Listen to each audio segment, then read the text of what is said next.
Welcome back to Creepcast. Today we are doing an author grab bag from user EAPATBP, aka Gabby, on r/NoSleep. She has the most popular story, most upvoted story on r/NoSleep, and it finally is coming around.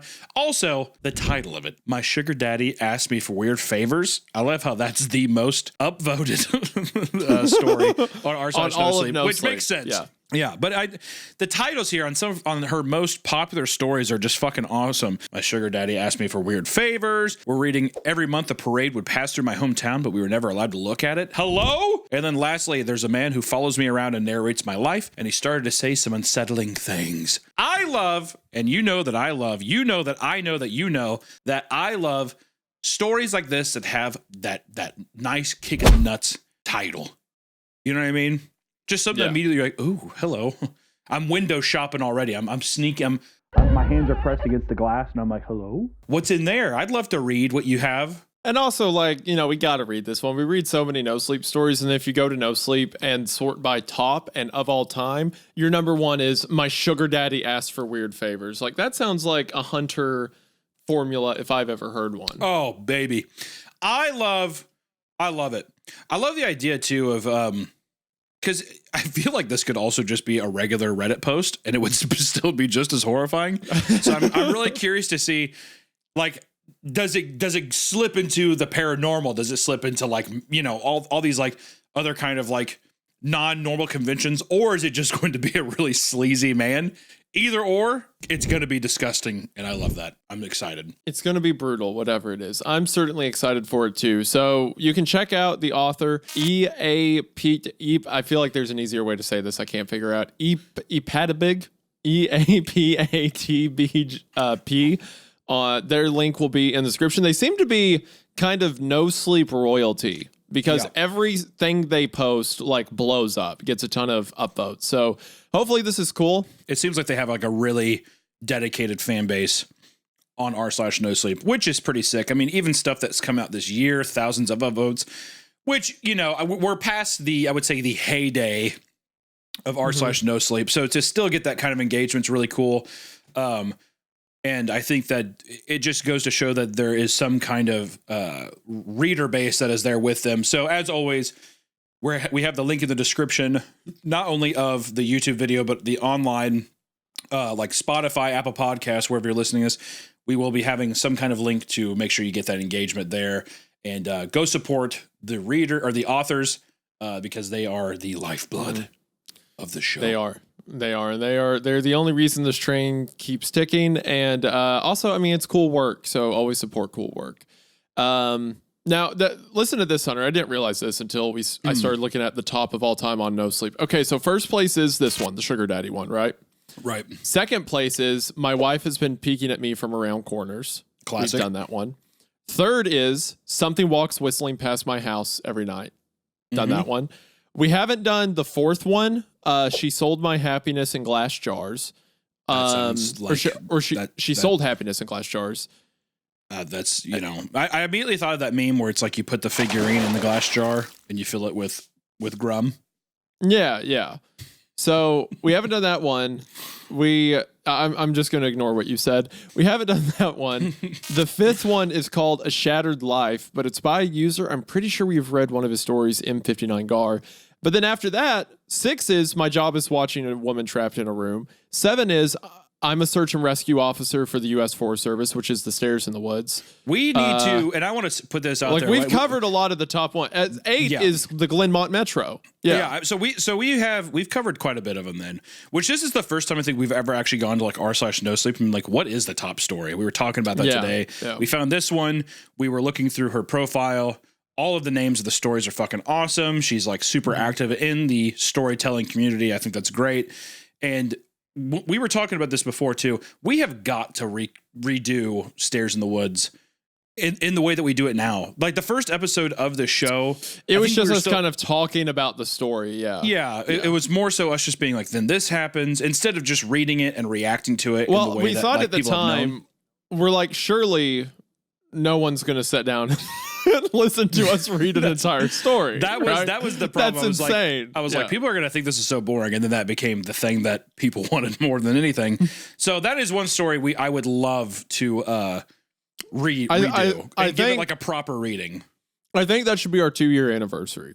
I think. Yeah. I mean, we're coming up on it here in, you know, 4 or 5 months or something like that. Yeah. So, yeah. And there's a lot of other parts to the series now, so we could cover the whole thing. And I also know the author. We worked together on a bunch of projects, so I'm sure they'd be happy for it. I can figure out specifically like how many parts we should read, or like what would be canon, what isn't canon, stuff like that. So I think that'd be a good 2-year anniversary. Yeah, I think so too. But as always, guys, be sure to check out EAPATBP on Reddit for all the new stories that she posts. Also, we will leave links in the stories to these specific stories, but feel free to just redirect and check out their whole catalog because they are very active and that's pretty sick. I think that's awesome. But without further ado, why don't we start off with the top upvoted story on r/NoSleep. My sugar daddy asked me for weird favors. Let's get into it. Be sure to continue to support us on Spotify, YouTube, all that. It means a lot. We are now, we're like 10th place in the world or something like that on Spotify. We were 11th. We are almost 11th. Top 10, ladies and gentlemen. So if you want to help that crusade and fucking help us keep pushing and get our goofy ass in the mix of the Joe Rogans, the Theo Vaughns. Hunter. We're 9 right now. We're 9. We're 9. Why not number 1? We so close. We're ahead of Tucker Carlson. We're 2 spots behind Caller Daddy. We gotta see Caller Daddy. It was once talked to. Now it's evolving. To last year, Caller Daddy. Do you remember we hit number 1 for a day last year on Spotify? Because we got notified about it during our rap that we hit. There was no notification. No one told us anything, but we were number 1 in the world for a day, moment. And no one said anything. We didn't find out till the end of the year. For a brief moment, and god damn it, you guys can help us get there again. It was like February 26th or something, just completely random. It was a random day. I don't know why it would happen that day, but I'll tell you this right now, everybody. We have, I dare say, the strongest, most dedicated fan base of podcast out there on the internet. Shout it from the rooftops in the comment sections. The amount of interaction and love in the comments is fucking unbelievable. And that's why I love you all so much. Thank you for making the show a reality, a possibility, and for us to even be in the top 10 of podcasts. You know, you can't even believe how giddy we are and how lucky we feel. So please know that it never goes unnoticed. We love you all. Appreciate you guys very much. Well, without further ado, let's go ahead and get into it. My sugar daddy asks me for weird favors. Me sugar daddy asks me for weird favors. All right, well, I don't know how to feel about that accent. I don't like it either. Okay. His Tinder profile said he was 45, but he looked to be in his early 30s at most. Looking for a sugar baby. $700 weekly. No sex. Oh, that's so funny, Hunter. That's the same thing that I saw when you first messaged me. God, talk about an unbelievable deal. A sugar baby, $700 weekly, and no scrum. No grum, no scrum. How great is that? You would do it in a heartbeat. Oh my God. Oh God. Instantaneously. I'd be like, I'd even do a little grum. A little scrum, a little grum. I'd be your little barnacle on the bottom of your boat. Why not? Scrape me off, Daddy. I don't even want to picture what that act would translate into, what the barnacle might mean. We're just gonna keep going. I'm sticky and I'm spread out and I'm stuck. Okay. I need you to poke me off. Okay. Okay. All right. The part I was mostly making fun of you for was the part where it says you're actually 45, but you look in your early 30s. So. Oh, good. Yes. Well, I am a youthful man for my age. Of course. Sounded too good to be true, but as a broken university student, broke. I can't do it anymore. It sounded too good to be true, but as a broke university student, I was willing to take my chances. I swiped right, and Tinder let me know it was a match. His message came seconds later. Hey there, sweetheart. I cringed at that word. I hated it, but $700 was $700, so I sucked it up and replied. Hey. His name was Jack, and he told me he owned his own business, although he never specified what kind of business it was. We talked for a while before he asked for my Venmo to send me the first payment. After a few minutes, I got the notification. I stared at the $700 for at least 20 minutes, expecting to wake up from a dream at any second, but it wasn't a dream. You still there? I clicked on the message. Yeah, sorry. If you don't mind me asking, what are you looking for in return? Stared at the chat until he replied. I'm just looking for you to do a few favors for me. It sounded like it was going to be sexual to me. Mm-hmm. Like what? For example, the first thing I need you to do is pick up a delivery for me. That sounded innocent enough, but I was still expecting there to be some kind of twist. $700 to pick up a package? Come on, even I wasn't that naive. From the post office or something? No. I'll send you the address, but I'd rather not do this through Tinder. You got Kick? Or can you give me a number? Kick? What is this, 2011? I decided to give him my number instead, and he texted me the address immediately, followed by the address to his house, where I would have to drop off the package.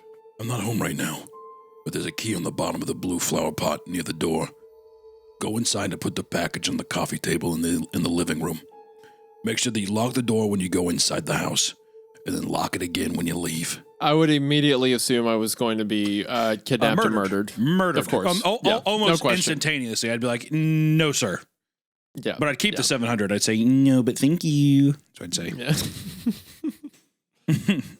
Thank you. You get some every time. Thank you, Daddy. Is what I would say, just like that. I feel like this is how you approached women before. This just feels fitting. I called women Daddy. Thank you, Daddy. Yeah, well, that too as well. But mostly the like, here's $700. There's going to be a package. Blue flower pot. Yeah. Yeah. Yeah, the classic blue flower pot bit. Yeah. I grabbed my car keys and wallet and got in my car, putting the address into Google Maps. Got it. On my way. My phone buzzed as I backed out of the driveway. I'm serious. Lock the door both times. Please. I thought that was a little excessive, but I promised him that I would. The house looked abandoned. It had a broken chain link fence around it, with a small door that was hanging on to dear life. It stuck out like a sore thumb, surrounded by houses that were a lot nicer than this one in comparison. You have a jack shit? I looked up to see a man standing in the open doorway of the house. He took up almost the entire space, his head skimming the top of the door frame. He was huge in height and muscles. His entire torso was covered in tattoos. Yeah, I guess. I replied, not moving from my spot on the sidewalk. Stay right there. I did. Actually, I don't think I would have moved if he had asked me to. I looked around and realized that there was no one else on this street. I was a 21-year-old woman alone in the street. I gripped my car keys. A few minutes later, the man came back out carrying a cardboard box. It was about the size of a shoebox, but stained and damp on some of the corners. Can you open your car? I opened the trunk, not wanting that inside of my car seats, and he set it in. All right, there you go. Thanks. I walked around to the driver's side of the car and opened the door. Oh, and one more thing. I looked at him. Watch out. I didn't reply. I blasted my music as I drove to Jack's house, hoping it would drown out my anxiety. It didn't. I parked my car in the stone driveway and stayed inside the car, admiring the house. It was a huge house, with stone pillars on the front porch and the greenest grass I'd ever seen in my life. I turned the car off and got out. Grabbed the package, walked to the front door, getting the key from where he said it would be. I opened the door and stepped in, closing it behind me. I thought about what he had said, about locking the door when I got inside. I thought that was a little overboard, but as I stared at the closed door, something made me reach out and lock it. I walked inside, my feet cushioned by the thick maroon carpet, and admired the inside of the house. All the furniture was wooden and looked incredibly expensive. I would probably finish school a dozen times with the money that it took to furnish this place. I set the package down on the coffee table, and as I walked back to the door, I heard a phone ringing from somewhere inside the house. I froze. In my pocket, my phone buzzed. I took it out to look. Don't answer any calls that aren't from Marvin. Put my phone back and followed the sound of the phone, poking my head into different rooms before I found it in an office. I walked over to the desk and looked at the caller ID. Incoming call from Jack. That was odd. I grabbed my phone to look at the message again. I was starting to get a little bit creeped out and decided I wouldn't answer, just to be safe. I left the house, remembering to lock the door as I left. Okay, so he has her go to this place to pick up the package, deliver it to the house, lock the door both times. But then she hears a phone ringing from elsewhere in the house, and at the same time she gets a text, don't answer calls that aren't from Marvin. Do you think this is something supernatural? Do you think this is like some crime ring she's found herself connected to? It's got to be some kind of crime ring. Here's the thing, too. He specifically went on Tinder and is looking for a woman to do this thing, right? Yeah. That feels targeted. So yeah, it feels like he's looking for someone who like wouldn't appear threatening, you know. So he hasn't looked. She hasn't looked in the box yet either. Which, assuming off of the stains in the corners, I mean, it's trying to be, I think, blood or some kind of gunk. I'm wondering if there's something in the house that is. It almost feels like a feeding ritual or something. Drop the thing off, leave, make sure and lock both the doors because when the thing comes out, if the doors aren't locked properly, it could get out. Is kind of where my mind goes from it. But it's just the her being like going specifically on Tinder looking for a woman, which is presumably, you know, in the age range he wants, probably like the look he wants. That motive is still unclear to me. If we're not looking at this as a no sleep story, it's just logistically, I would expect this to be drugs. Like if I was the girl and it's like, oh, this rich guy wants me to drive to the bad part of town to leave something at his house, I would expect it to be like heroin. See, I was thinking if it's not the r/no sleep thing, I would think that it's like hiding like a body part. Just without how she described the bottom of the box so far, I would think, oh, I feel like I'm covering up a crime. In that way. Yeah. Exactly. Like I'm the middleman for something. Yeah. Same vibe though, even if it's drugs, like a middleman into some kind of thing where obviously someone doesn't want to be seen. Yeah. Exactly. You need someone who shouldn't be tied back to you for the job. Yeah. I've done a few more favors for Jack since then. I drove a BMW to a random park in another city, only to get out and drive a different car back to Jack's house. He had me meet one of his employees at lunch, who then gave me a briefcase to deliver to the first house I'd gone to and told me he would know if I looked inside. Several occasions, he asked me to drive down to the same house and stay with the guy, whose name was Julio, for a certain amount of time. In total, I've made around $3,500. Damn. Most recently, Jack asked me to stay in his house overnight. I woke up to a text message from him. I need you to spend the night at my house. I just got to say, by the way, this is the kind of ride or die every man needs. Just gets a text like, hey, take this car to the city, don't ask questions, get the other one. Or here, drop this briefcase off somewhere. Don't look in it. I like the motive of like a 20-year-old girl who's like, I'm getting paid more than any other job I've ever had.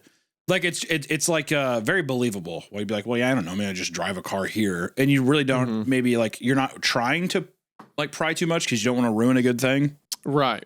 Yeah, it's like, I'm making money. I need this money, so I'm not going to ask a lot of questions. And I feel most of these stories would have the character be like, well, I have to look what's in it. Or I thought locking the door was stupid, so I didn't do that. But no, she's like, this is good money. I'm going to continue to make it. I think it's also more believable that you don't look. I like in these situations that seem really odd. It's like there's some like psychological test where it's like, people in grocery stores tend to not steal something because they feel like they're being watched or something. Mm-hmm. The idea of like, well, this is a trap. I'm being trapped. Like it's too good for me to just take or whatever. So when I was thinking about it, it's like the idea of wanting to, but you're like, oh, I bet you this is such a weird predicament that I feel like, oh, the person has cameras on me or something. So I'm just going to set it down and leave, you know, like why rock the boat if you don't have to? Yeah. I mean, like just, if you have a good thing going, you have a good thing going. Yeah. I take cybersecurity very seriously, so it frustrates me that Hunter doesn't. In an attempt to educate him on the matter, I have doxed his mother on multiple online platforms through a simple Google search. It was so easy to find her home address, phone number, and even her email address. And who knows what else is out there. So maybe now Hunter will take protecting your privacy seriously. Maybe now he'll use today's sponsor, Aura. It's scary how easy it is to Google someone and find their private information like home address, phone number, email address, and more. These sites are run by data brokers who collect your personal information, package it up, and sell it to anyone who wants it. Marketers, scammers, even identity thieves, all without your consent. These guys are printing money, and it's completely legal in America. They're legally required to remove your info if you ask, but they bury the process in legal jargon and hoops, hoping you'll just give up. Or you can do what I do and use Aura. Aura identifies data brokers exposing your info and submits opt-out requests on your behalf. Give Aura a few weeks and you'll stop seeing your information on these sketchy sites when you search for yourself. Aura does so much more than just removing your name from a Google search, because it will also continuously monitor the dark web and alert me if they find my personal information exposed. They're going to let me know fast if anyone tries to use this information to access my credit or bank accounts. I'm sure several of you are familiar with a very stupid decision I made lately where I fell for a scammer that may or may not have got access to my Twitter account. Well, as soon as this happened, I immediately got on Aura, and sure enough, the email that was associated with that account was showing up in a lot of places I didn't want it to be. And as soon as they showed up, Aura was already submitting opt-out requests on my behalf, which took a huge load off my back. Plus, they give me up to $5 million in identity theft insurance should the worst happen. They also have a world-class VPN that lets me browse and shop safely from any location I choose. Most VPNs stop at just hiding your IP, but Aura helps protect your identity, your money, and your peace of mind. So if you want to have more security when you browse online, then there's never been a better time to get in on this offer. That's because right now, if you head to the link in the description at aura.com/creepcast, you'll be able to try Aura for 14 days absolutely free. That is right, for free. And that's enough time for Aura to start scrubbing your personal info from all these data broker sites automatically. So check them out for 2 weeks free again at aura.com/creepcast to get in on this incredible offer today. Thank you to Aura for sponsoring the show. We are now back to the episode. I hadn't ever seen him in person, but I had talked to him on the phone a few times. He proceeded to tell me he would pay me $1,000 to spend the night at his house, provided that I followed a few rules. I drove to his house that evening. Driveway was empty, and it normally was, but the porch light was on. Walked up, unlocked the door, went inside, then locked it again. Everything in the house looked the same. Jack had told me over the phone that he would leave the list of rules on the dining room table. Set all my stuff down in the living room. My bags look like garbage compared to the fancy furniture in there. Wandered into the kitchen and then to the dining room. Sure enough, there was a piece of paper on the wooden table held down by an empty glass. Lock the door when you come in. Only answer calls from Marvin. Don't turn on any faucets between 9 p.m. and 11 p.m. Don't open the door for anyone, no matter who they say they are, after 10 p.m. If the door to the closet at the end of the hall is open, sleep in the library. If closed, sleep in any of the bedrooms. The gardener comes at midnight. If he starts knocking on the windows, hide. Ooh, fuck. Turn the TV. That was kind of creepy, huh? Yeah, if he starts knocking on the windows, hide. Yeah. Yeah, what the fuck? I'd be like, huh? Yeah, it's also like the gardener comes at midnight. It's like, I don't think that's a gardener. I don't think that's a standard issue. Turn the TV on and let it play on static through the night. Do not forget this. Help yourself to anything in the fridge. I'll pay you in the morning. Good night. Those last two things, I'd be like, what? What? I made sure to follow all the rules. To be honest, I was regretting my decision. But seeing as I was already here and I was getting paid, I decided to stay anyway. I figured as long as I followed all the rules, I'd be perfectly fine. Still, it felt a little odd. What was this? Haunted house? Nevertheless, I lounged around the house for a few hours, as I was planning on going to sleep around 9, since that's the time that all the weird shit would begin to happen. At 8:50, I brushed my teeth, using the faucet for the last time before 9. Checked the closet in the hallway, and upon seeing that it was open, I moved my stuff into the library and got ready to sleep on the couch. I locked doors just in case, laid on the couch, scrolling through my phone, and I got any more messages from Jack, and I started to think up scenarios and reasons as to why he had such strict, peculiar sets of rules in this house. I dozed off at some point because at exactly 10:16 p.m., I was woken up by the doorbell ringing. About to get up to check, but then remembered the rule. Don't open the door for anyone, no matter who they say they are, after 10 p.m. I stayed on the couch, trying not to move, paranoid that they would hear even the slightest sound. It's the police. Open up. Didn't move. Hello? It's the police. Open up or we're coming in. I still didn't move, but I could hear my heartbeat in my ears. There was a silence for a while after that. Then the doorbell rang again. Hey, it's Jack. Let me in. Sounded like Jack. Still, I didn't get up. He would have a key, wouldn't he? Why would he need me to let him in? This continued for almost a full hour. Different people would ring the doorbell, announce themselves, and then disappear when I didn't respond. That would be so fucking anxiety-inducing. So Could you imagine menacing. that? Oh my God. That's rough. Just sitting Fuck there and it's that. like, hey, it's me. Open up. Especially if it goes through different like like women, children, all kinds of stuff. Ugh. That idea of it going on for an hour is so long too. I mean, even like 5 minutes of that would be fucked. What's actually standing there is like a giant. In my head, it's like who knows what it is. Cannibal creature you've ever seen, like a giant Wendigo beast, and it's just like, hey, it's me, Jack. You know me, right? Let me in. There's just something so threatening about somebody who is just like somebody just lying straight to your face. Hey, it's Jack. Open up, and it's clearly something pretending to be other people. It's just so threatening. It's such a simple way, but it's such a good way to elicit fear. What about that video I just sent you? Let me see. What if it was that? One man, one jar. What is this? Oh, yeah.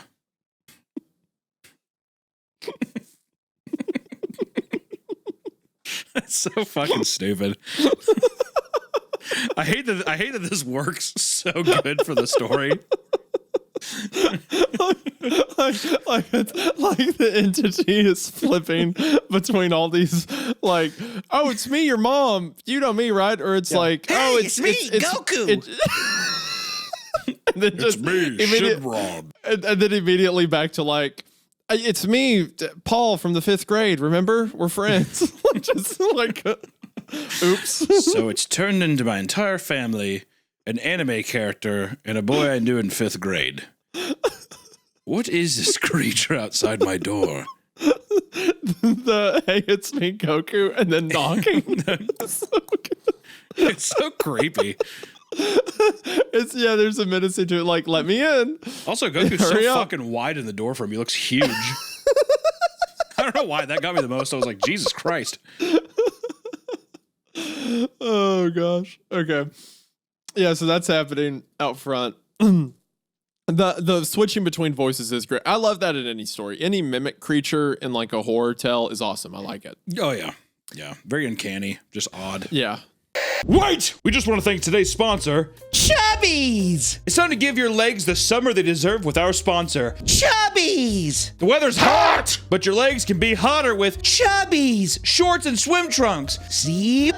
And right now, they're having their biggest sale of the year! That means $45 bottoms up to 65% off select gear. Chubbies. Let go of your old ratty shorts and get an upgrade to Chush. And I'm happy to say that I did, and I'm not looking back because I've gone full Chubbies. The Dunes khaki shorts are my everyday short go-to with the perfect blend of stretch and comfort. Right now, my favorite swim trunks of theirs are the fish tanks, featuring a burst of color and anglerfish across the sides, and I'm going to be living in these for the rest of the summer, pretty much. How's your personal take on the brand, Clay? Man, I love Chubbies. Great name, great clothing, great fabric. Chubbies. So don't wait. For a very limited time, shop Chubbies. Biggest sale of the year for $45 shorts and up to 65% off select gear. Hit up chubbyshorts.com and grab your favorite pair before they're gone. They're heading out the door. Chubbies. Missed the sale? Don't sweat it. Use our exclusive code Creepcast for 20% off. Support the show. Let them know we sent you. And get ready to turn some heads because you're caked up in Chubbies. Thank you so much, Chubbies, for sponsoring this episode. And hey, let's get back to that story.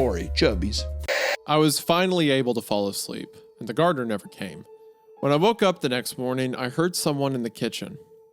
I got up slowly and unlocked the door as quietly as possible, taking my phone with me, walking across the living room and into the kitchen. I stopped at the entrance and peered in. It was Jack. He was standing in front of the stove, stirring something as the coffee machine brewed coffee on the counter behind me. Hey, good morning, he said when he saw me.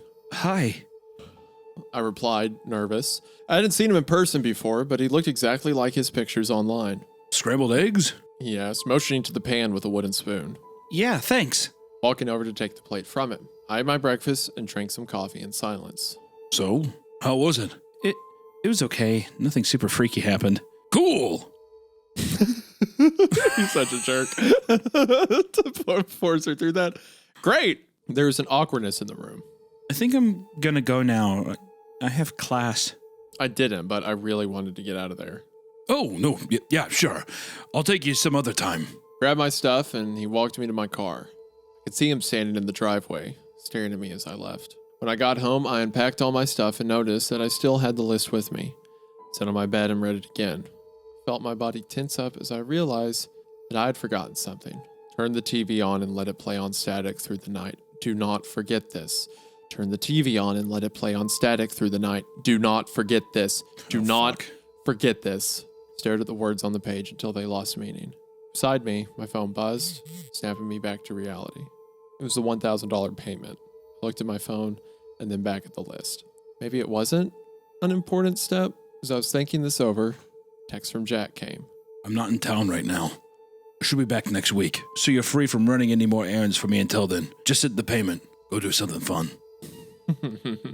Uh-oh. I stared at the message and read it again and again, once more for good measure. I'm not in town right now. I thought back to this morning and how Jack was in the house, how he gave me breakfast. I'm not in town right now. Within minutes, a new text came in this time from a number that I didn't recognize. Did you forget to do something? The text was followed by a picture of Jack, whoever this version of Jack was, standing in front of the TV. I didn't respond. Next came another picture. This one was of the outside of my house. It was followed by another text. Watch out. Ooh, and that's the ending. That's fun. That's fun. That's good. Yeah, it's a fun little like gut punch. I see why it did so well because the title works great at getting people to click on it. It's like, oh, what could this story be about?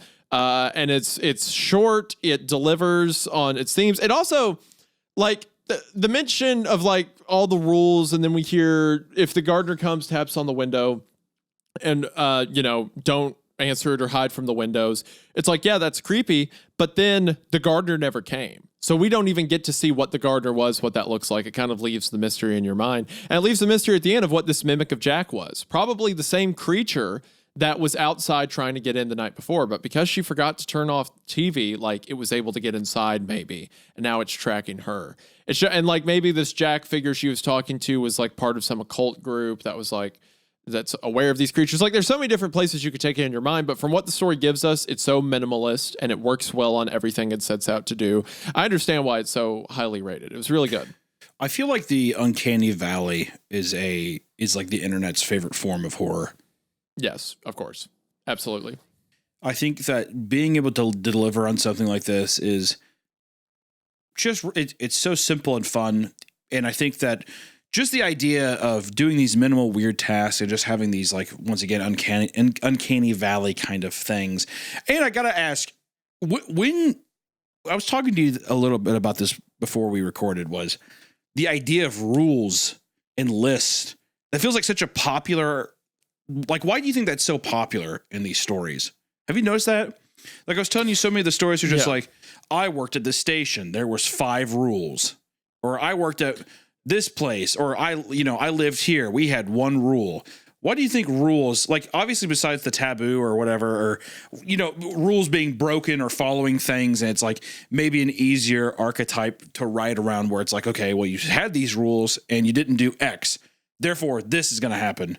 Besides that, what do you think makes it so compelling for viewers? Because they always seem to be a part of the most, I would say, like, sought after stories too. Like, even Left Right Game had that kind of thing. We have to do this. These sets of things, structure that gives it to it. Why do you think that's so popular?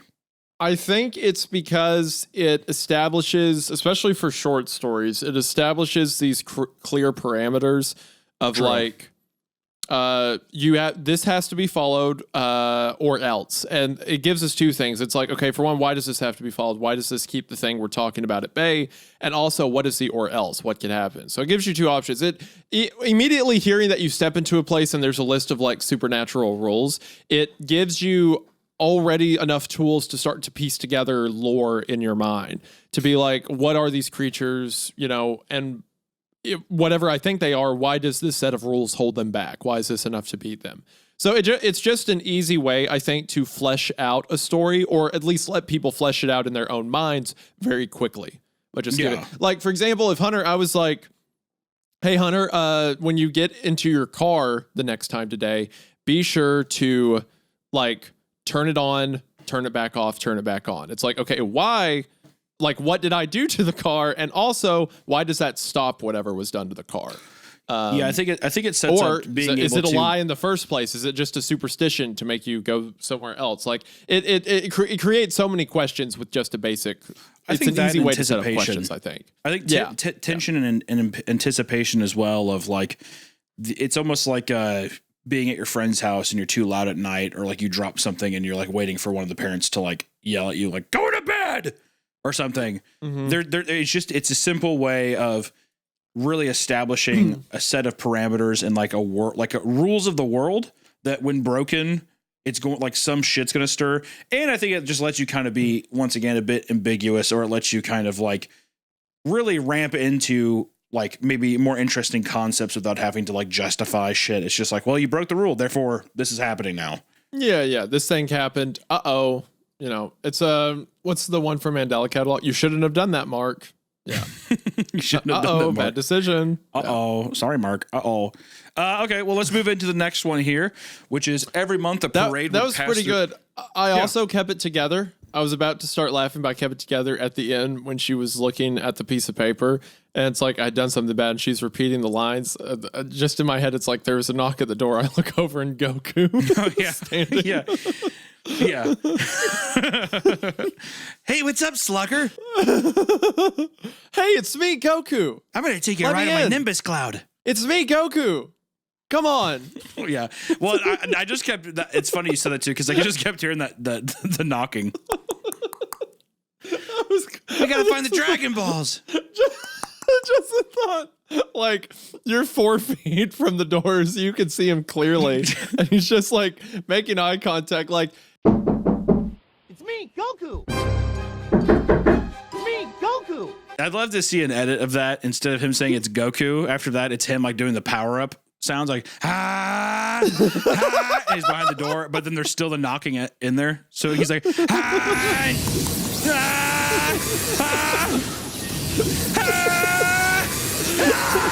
like that kind of thing.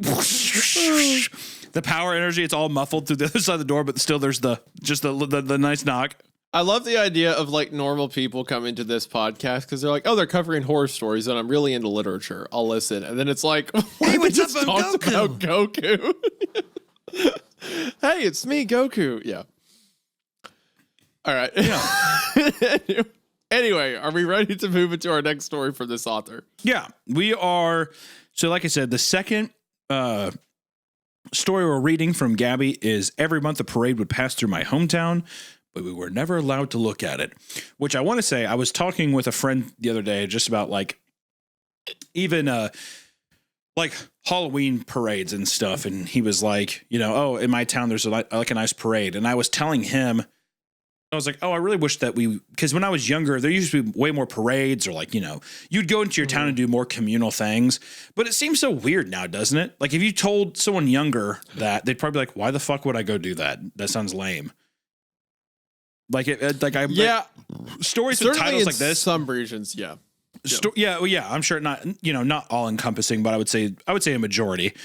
But stories like this makes you think, like, just as like an older person that, you know, like just seeing this parade or whatever, and then seeing this title, like you were never allowed to look at it. It almost feels like you have like a repressed memory or something, where you're gonna be like, oh shit, did I even look at it? Like I love a title like this. It's just there's something that hits so close to home that I think with just like the title. Yeah, it works. Like, well, you know, this is actually kind of similar to like the whole thing you were asking with rules, where it's like in the title alone, where it says, but we were never allowed to look at it. It's like, okay, what is the parade that I can't look at it? Why does not looking at it stop whatever it is or keeps it from affecting me?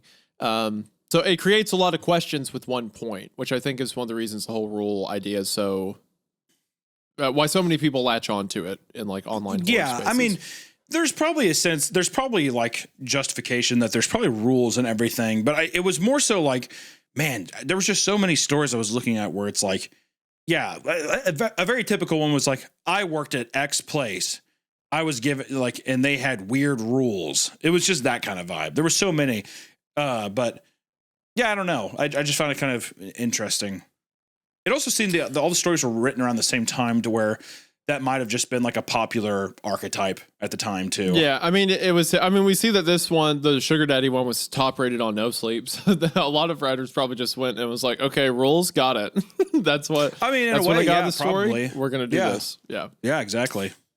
It's a good chance. All right, so I've lived in Arizona for the past 15 years of my life, but I had a very different life before that. I used to live in a small town in the middle of nowhere.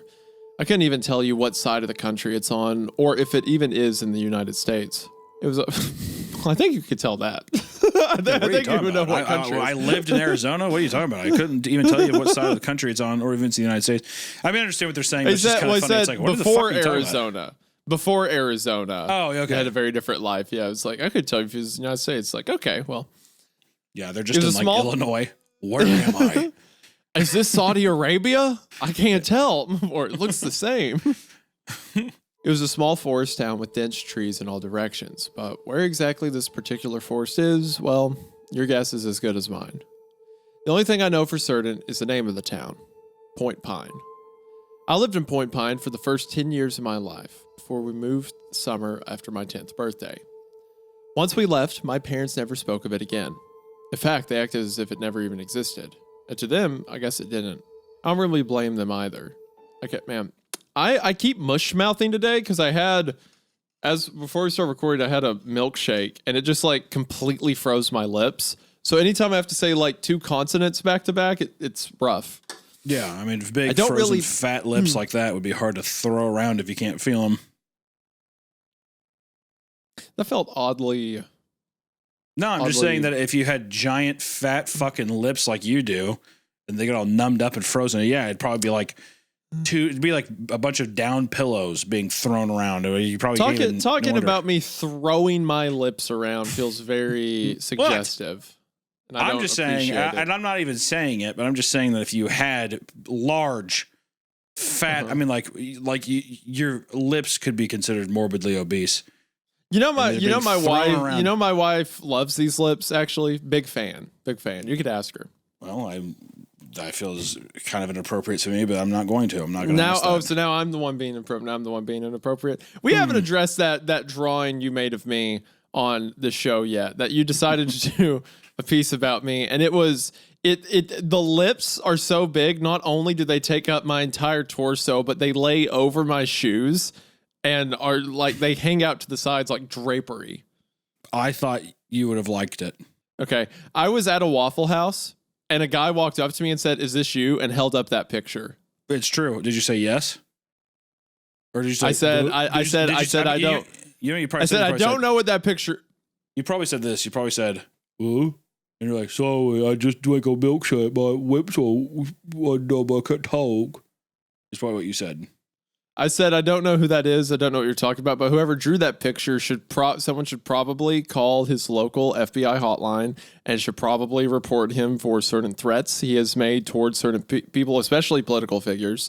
I also just really like how I think something should be done about it, but I don't know who that is. I loved how childish your sentence was too, when you're just like, I can't believe it. I drank a milkshake and now it's like my mouth's all lipped up and it's all weird and numb. Every time I said back consonants, I can't even do it. It's weird because I drink a big old milkshake. I like to think that you were like a 1950s diner, doing a little doo-wop in the parking lot. It was a Sonic. Thank you. All right, so basically the new age version of that. Oh my God. When my Twitter account got stolen, when I fell for that scam, a little bit ago, and the video of me started going around, everyone was like, not him, lips aren't big enough. It's true. It is. I will say that was freaky. For people that don't know, Isaiah's Twitter account got hacked, and the guy made like a deep fake video. Or not even, no, video. That was me. That was a video I took because I thought the scam was that I was talking to Twitter's verification team, and that there was an attempt to my account, and I was dumb and fell for it. So I made the video to like certify the account or whatever. But then after they stole the account, they're like, "Hey, it's a crypto thing." So wait, the video you recorded was you promoting a cryptocurrency? No. Let me back up. Yeah, because you have. Okay, yeah. Please tell me. Okay, so I get a phone call where someone claims to be with like Twitter or X's or whatever sport and safety team, and then they send me emails to verify like the the case is opened or whatever that are from twitter.com. It's like support/twitter.com. And I look up the URL and it's like, it was legit a few years ago back when X was Twitter, but now that it's rebranded, I guess people can just like spoof the email or someone's bought the domain or something like that for twitter.com or whatever. So it all came from like twitter.com and they already had information like phone number, account, email tied, stuff like that. And they sent like a portal to like verify login through. So I go through, everything looks like X, and they're like, we need to verify identity. And when I signed up for the blue check mark, they had the thing where it's like, oh, a picture of yourself. And like, I've got my account back from other websites before where you have to send a video of yourself. And they're like, yeah, I was on the phone with this supposed tech guy. I was like, yeah, just send a video of yourself with your name, date, and then this code. And the code was $WEN. And yes, in hindsight, I should have realized what that meant. I thought it was like a code. It's like a symbol. And then 3 letters because it's the start of the account name. Oh my God. I should have known, but I did it for like the Twitter guy. And then as soon as he has that, I've already entered the password. I get locked out of everything at once. And then they log in, change all of my stuff, and then post that video. So that's oh my God, that is so funny. It was not funny for me at all. And my wife, who was not with me because she was feeling bad and my family was in for the holidays. So I was doing this between hanging out with them. We were out. We went on another tour of New Orleans, which I know you're fond of. We go out on another tour. And while I'm on the tour, all this happens. So my wife, who wasn't with me, saw the video and was like, well, surely he wasn't stupid enough to fall for this. So she says it was AI and a fake, even though it was not. I assumed. That's what everyone assumed. Because how could I be that stupid to fall for that? It's not even that, Isaiah. It's not even that. It's like your emotion. You look like a fucking robot. Like the lighting is all weird. You're like in this like you're in this prison cell and you're just like, hey, so this is Isaiah. Isaiah Nichols. What? It's the way that I thought it was a verification. I was telling everybody. I was like, oh yeah, you got to hack. It's an AI video. Whatever. And I remember being like, man, they even got the kind of like grainy, like dark room. Like he's like just in like a weird bedroom. To think that you look like a fucking Guantanamo Bay hostage, and you were like in your room with a notepad and wrote that crypto coin down is so fucking funny. Oh my God. My favorite thing too later was the follow up, but I was like, oh damn, because people were like, wait, he's promoting this, whatever. And everybody I saw was being like, no, he got hacked or whatever. And then I go to Instagram, and that's whenever I see your story, you have your shades on, you're outside, you're like, okay, so here's pretty much what's going on. You're like walking outside, and you're recording yourself with these sunglasses on, like, so pretty much I got hacked, and it was a whole weird thing. So sorry about that. Sorry about that, you guys.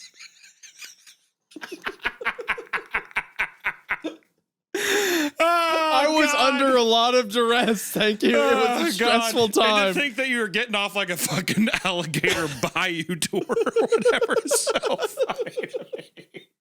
Ah, cheese. You know what? Cheese and crackers. That is just unfortunate. All right. Well, we better go on this ghost tour. You know what's crazy? It was literally an alligator bayou tour. There was a gator next to me, and it was a boat tour, like down to it. I was under a lot of duress. What do you want? My shades were on. God. What do you want me to do?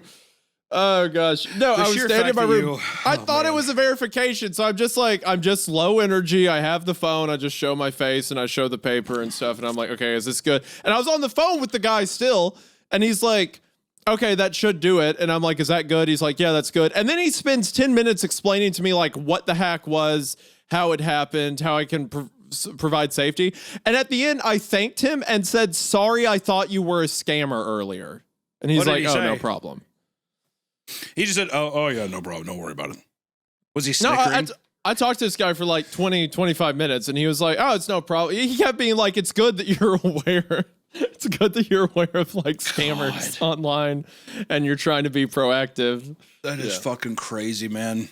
Yeah, it happened to a couple other guys too. A couple other YouTubers got hit with the same one at the same time. Well, there's like another scam going around right now where it's like it'll say, "Oh, YouTube sent you a private video or something." I get those all the time. Yeah. I don't even know how many I've reported and like blocked, and they still just keep sending it from like They're Google constant. or YouTube email addresses.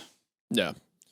Yeah, they're all like youtube.com, and it'll be like, oh, well, it like if you click on the video, it's like a AI video of what's the CEO's name right now? After Susan, the guy they replaced with, whoever that is, it'll be his face AI'd. And it's like, you need to change your payout to this number below. You need to send all the money from your account here. Thank you. Like, God, dude. Unbelievable. Yeah. Anyways, I totally forgot that we're even recording a fucking episode. That is so funny. It's so funny that the first time we've talked about it. Well, it happened so recently. Anyways. Yeah. I'm glad God, I feel like should we just start from the fucking top or I mean, we started talking about where were we at? I don't really blame them either. I think so. Basically, what's happened so far, been in Arizona the past 15 years. Where they came up before that was a small town that was basically like in the middle of nowhere, and it's a place called Point Pine. Yeah. Oh, yeah. This all started because my lips are. Oh, yeah. That brings me back. People were seeing that video of me, and they were like, "Oh, wait, no, I think this is actually him." And they would Photoshop a screenshot from that video, but my lips are the whole screen. So that's what my point. Also, I just love your youth pastor energy about it too. Just like my wife loves these lips because they're good at kissing, and she loves these kisses from these big soft croissants on my face. That was the big thing. Was like I was looking at your lips, and they look like big fat fucking croissants. Like giant pigs in blankets. That's why if you look at the image, they look like croissants. Hello?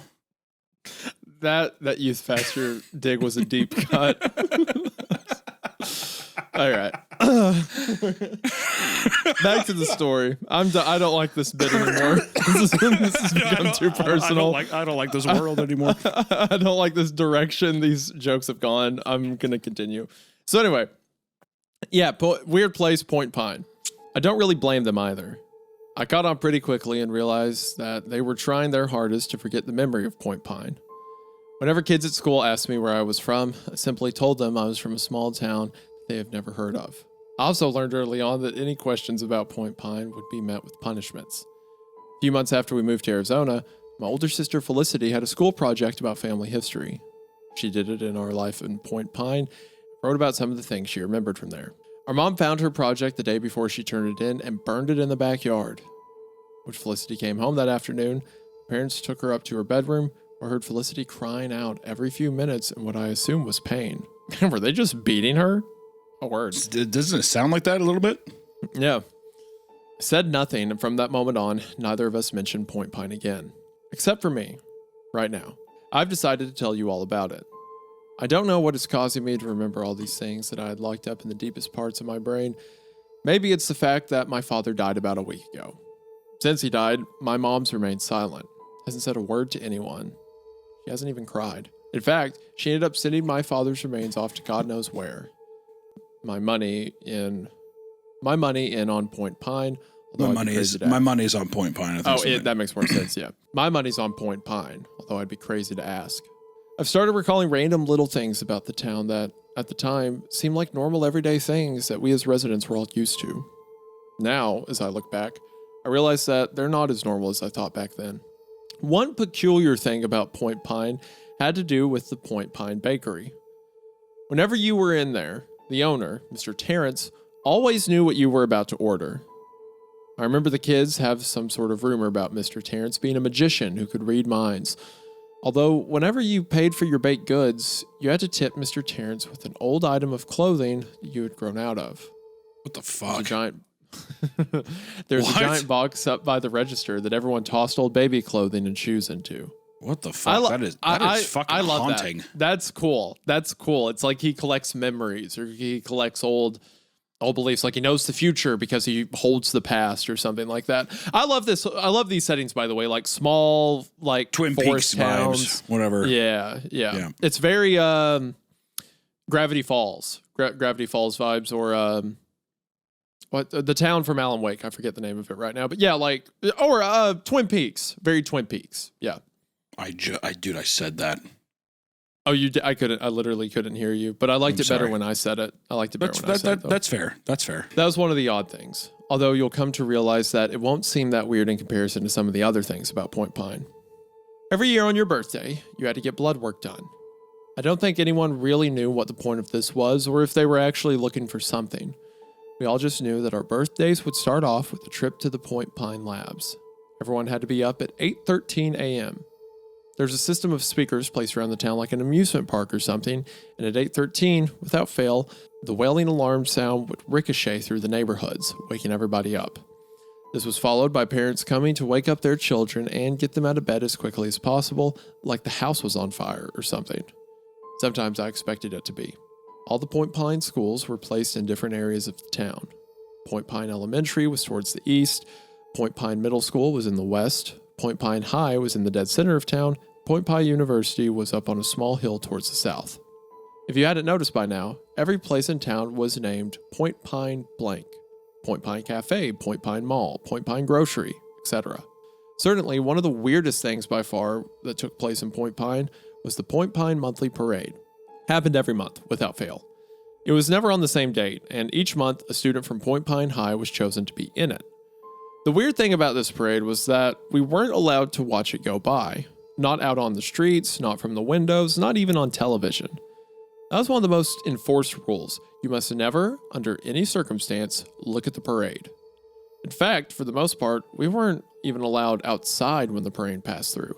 We always knew when the parade was about to start because it always happened the same way. You would hear a chorus of voices, like a church choir, singing a melody. It wasn't a familiar one that I knew. I was only familiar with it in the sense that I heard it once a month. It sounded like it could be from a nursery rhyme or something similar. The voices seemed to come from everywhere, nowhere all at once. It was like they were coming from the sky, the ground, the trees, the buildings, like everything in Point Pine was singing. Once you heard the first note, you had 5 minutes to get inside a house or building that had locks on the doors. This might come as a surprise, but in Point Pine, not many buildings contain locks. So if you happened to be out and about on the street when the singing started, you had about 3 options on the places you could go. One of the schools, the staff break room in the Point Pine bar, or the fridge in the Point Pine pizza shop. Man, that's wild that there's only 3 different locations in town that have locks. That feels like very intentional. But everyone knows. Yeah, but everyone knows where those 3 parts are too. Yeah, that's why I'm wondering why they make it so easy to basically get fucked out in the open. And also the parade sounds like a rapture almost. It's like, oh, you hear the voices like a church choir singing a melody. It comes from the sky all at once. Like, yeah, it has that. I mean, it almost like, I don't know why my mind immediately went to the 1970s Wicker Man, like the weird pagan kind of like dancing, like the choir people in the costumes and stuff like that. But the idea of it coming from like the trees and the earth and stuff, I thought was just kind of interesting. One year in the month of August, my friend Lee and I decided we were going to break the rules and not go inside when the parade passed. Now that I think about it, I'm surprised that kids didn't do this more often, considering that, well, when you tell kids that they must absolutely never do something, they often do that exact thing. Since we didn't know when the parade was coming, where it started, or the exact path that it took around town, we decided the smartest thing to do would be to wait in the forest near the Point Pine Library until the parade eventually came down the street. So we basically decided to spend about half of the month of August hanging out near or around the library. Around the 3rd week of the month, while we were sitting on the steps of the library talking about some random things that aren't important, heard the music start. Lee and I looked at each other and then took off running into the trees, while everyone else raced to the nearest school. We were far enough into the forest that someone on the street wouldn't see us, but stay close enough so that we were still able to see a part of the road. This is also like this is what I mean about like questions or like rules do a good job at like creating world building, because it's like, what were those moments like then? Did everyone go hide in the school and the teachers lock all the doors and then just look at the kids and say, just a little longer, the parade will be gone any moment, just wait? Like, I love whenever the rules affect in a whole town though. Like it's fun whenever it's the entire community is abiding by this thing as well. Mm-hmm. Yeah, this is, I don't know, it makes me ask so many questions about it. It feels good. Fun world building for sure. Yeah. We waited for a while, whispering to each other and then shushing one another as we waited for the infamous parade to pass. This year, my sister's friend Reed was chosen to work on the parade. She's a few years older than my sister, but they were friends because Reed used to live next door to us when we were younger. We were crouching in the bushes and leaves when we heard the chorus of voices getting louder, therefore closer. Dude, I totally see it. Straightened my back a little bit in my crouched position to try to see what Lee was saying. I was always a short kid. Even now I'm shorter than most of guys my age, or any age really, so Lee always pretty much towered over me.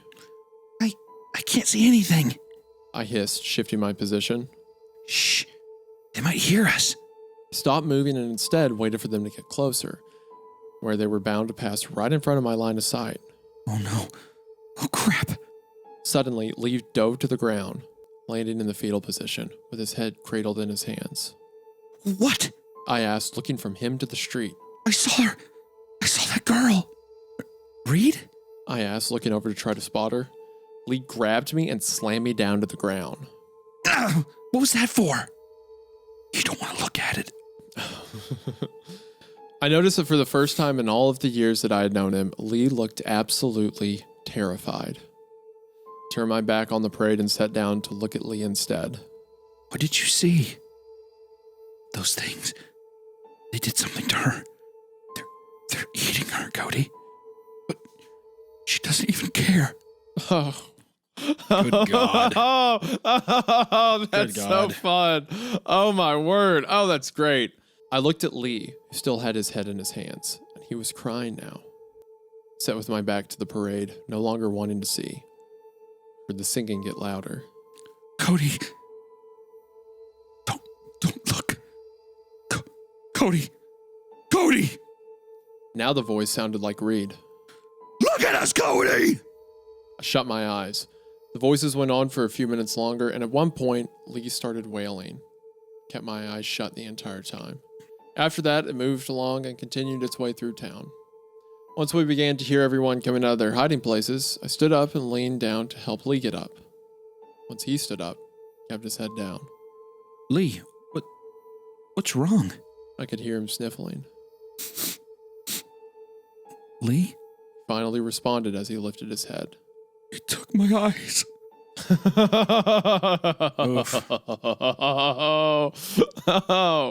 I will never forget the dark, bleeding holes in Lee's face and the cuts around his skin.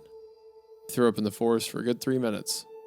Before I was able to help lead Lee out of the forest, a few adults saw us and got our parents, who came and got us right away. Day after that, my family moved out of Point Pine. I never knew what became of Lee after that day. Minutes after we left, my parents acted like Point Pine never existed. It was never discussed, and I never had the nerve to ask about Lee again. As far as I know, Lee was the only person who ever saw the parade, and he was never able to see anything else after that. I don't know if Point Pine still exists. I'd like to go check it out again, but even if I knew where it was or how to get there, I don't think I'd ever go back.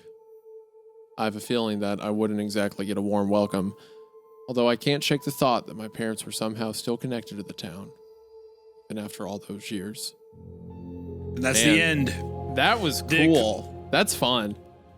I love the way that Gabby's ending the stories too. Which the cool thing about this for audience members the first time like reading her stories, apparently there is a whole plethora of Point Pine stories, and she has made a thread that you can go and look at that has like all the stories attached to this town, which is pretty sick. I mean, 2, 3, 4, 5, 6, 7, 8. It is an 8-part story. The Point Pine series. they work as individual stories, but it's cool to know that there's like an entire kind of lore, I guess, that you could like build, or, you know, just if you like the existence of this town and the kind of weird things that happen in it, it's cool that there's just like a nice backlog of stories that just fit exactly in this town. Yeah, that I gotta say, so far this author is batting 2 for 2. Both of these have been great. Point Pine, like I said, I love the idea of you have this town where like these one-off series could happen, and the issue I always have with these continuation series whenever we cover them is that you need so much context to understand what's going on. Like that's the reason I got so upset when we read My Job's Watching a Woman Trapped in a Room. It's like, okay, well, I don't want to read a bunch of other stories to understand this one.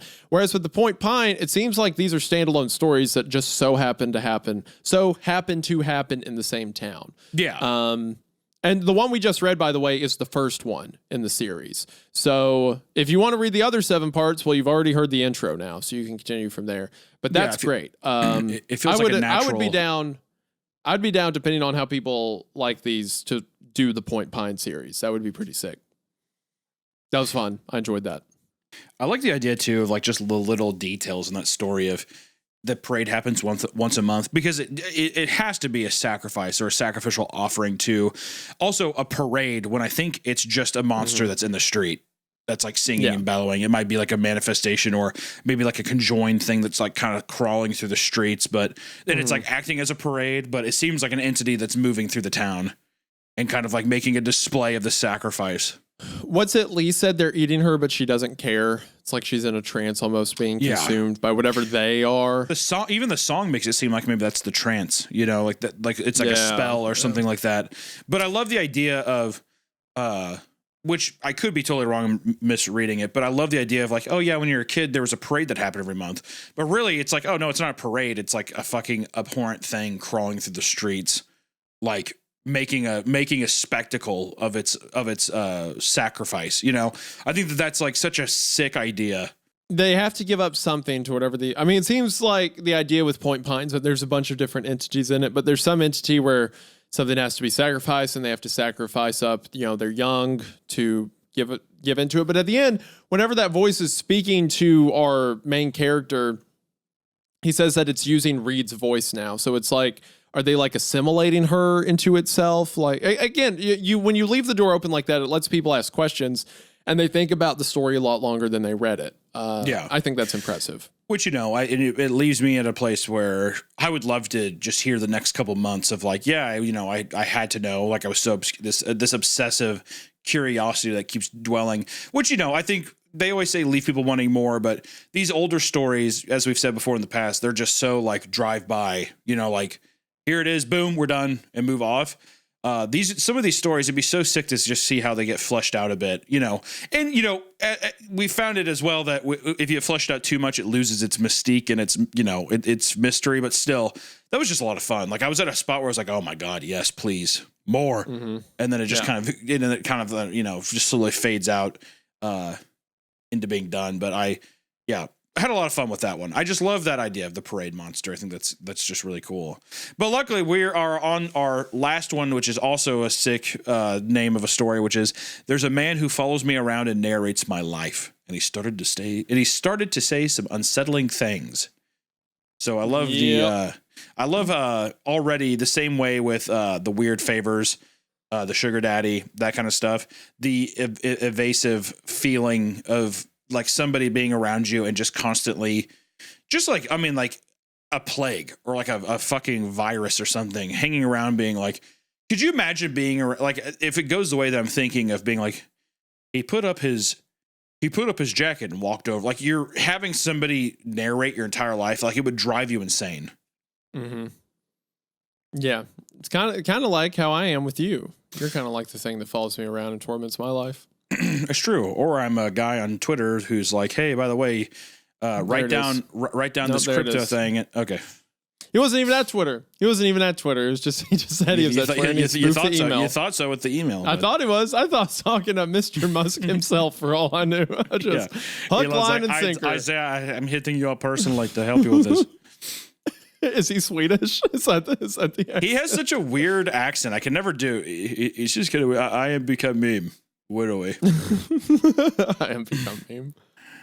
That is like the cringiest, one of the lamest fucking things we've heard. I am become meme. He like looks forward and he's like, widowy. Remember when he started a government agency called Doge? He says, pretty much. I become meme. Pretty much. You're so cool. Wow. This is great. I love the Everything app. Okay. I do too.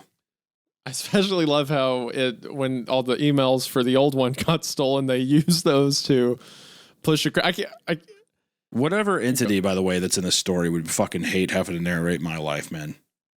He wakes up. He masturbates. He continues to masturbate. He's masturbating again. He took a shit. He masturbates while he shits. He's masturbating. Yeah, gross. Ugh. He's masturbating.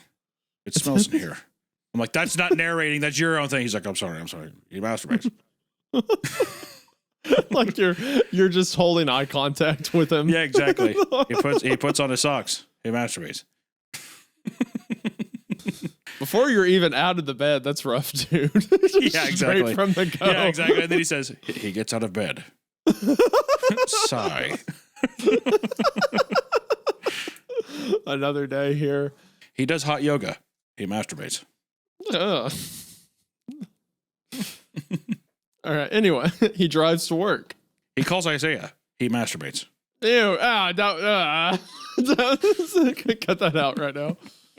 They say enough stuff already on the subreddit. We don't need to encourage that. Okay. I'm going to read the story now. He's always been here. Although I actually don't know if he's a he. And though I wouldn't want to assume anything, the voice is definitely a male's voice. I've never seen his face, always the back of him. He wears a black trench coat with a popped collar so that all I can really see is the very top of his head and part of his black boots. I can't communicate with him, and I figured this out a few years back.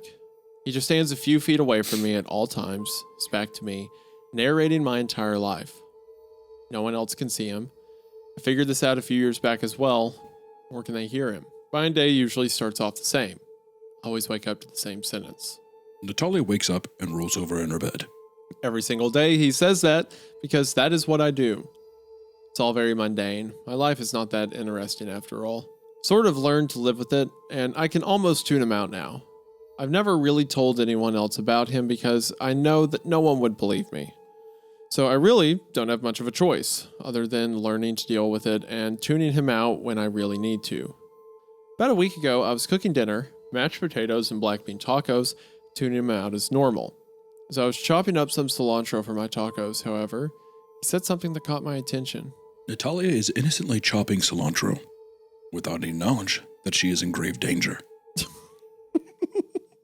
Fuck that, dude. I'd be like, excuse me? What? I like to think that every time she looks up at him too, like, what? He like kind of hides. He's like, he kind of goes behind a corner and he's just like looking at her. Well, it says that he's always a few feet away, but with the back facing him or facing her. So does that mean when she tries to get closer, he just like takes a step away at the same time? Like if she starts running after him, will he start running? Natalia, or does he just float? It's just like I like to think that he runs. It's like you hear like his duck footsteps slapping on the ground, falling after her. Natalia can make it jiggle. Wouldn't it be terrifying if like you got into your house and you shut the door behind him, and then a few minutes later you hear the door fly open and him sprinting over to you? Yeah, but he's sprinting backwards because you never see his face, so he's running. Yeah, don't turn around so I can run towards you. No. That's a horrifying idea. Think about something running like full sprint speed, but backward. So like you just see the back of its head getting closer. It's an awful visual. I froze, the knife in the middle of my small pile of cilantro, and looked over at him. He was standing on the other side of the kitchen island, facing my dinner table. What?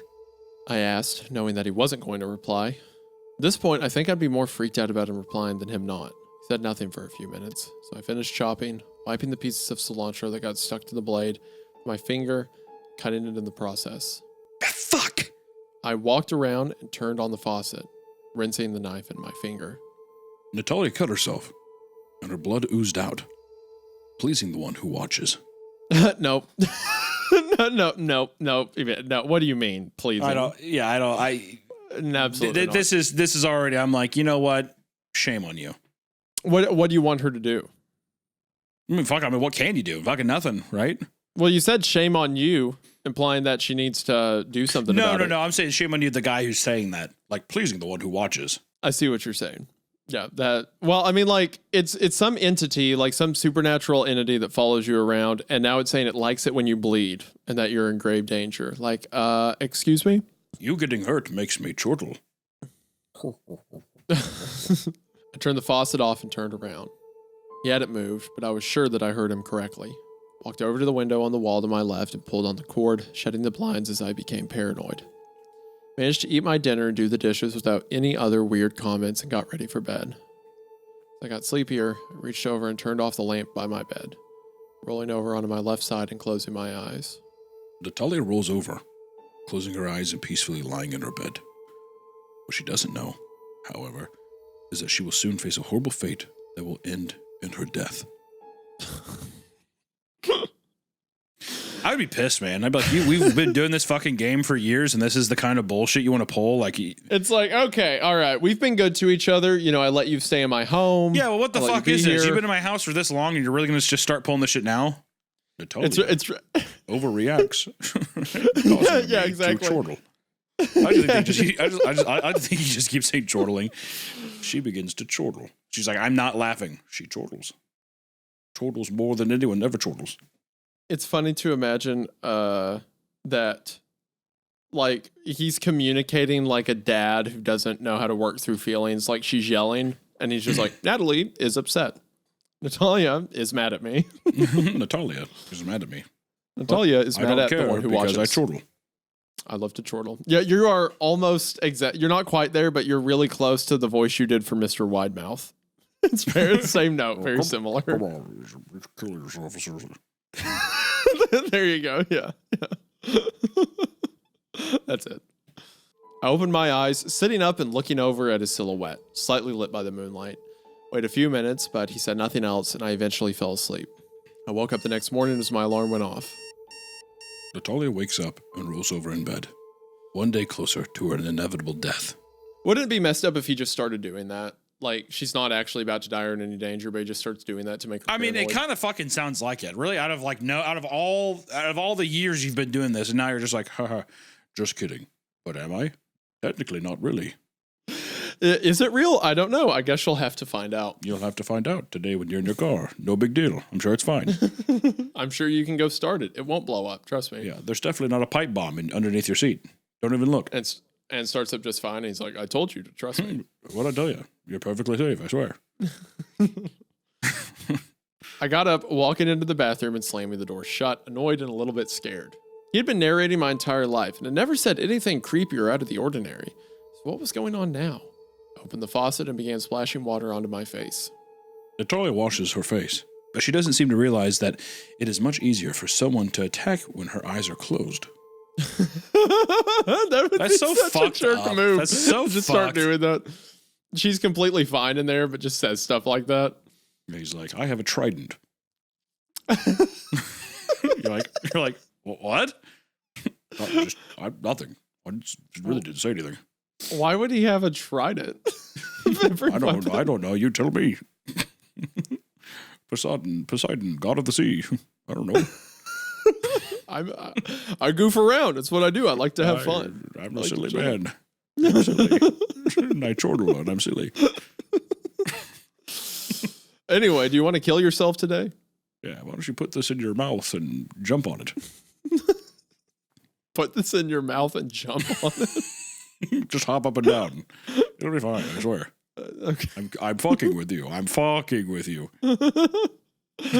It's a joke. Calm down. It's a joke. You're so serious. You'd be much prettier if you smiled.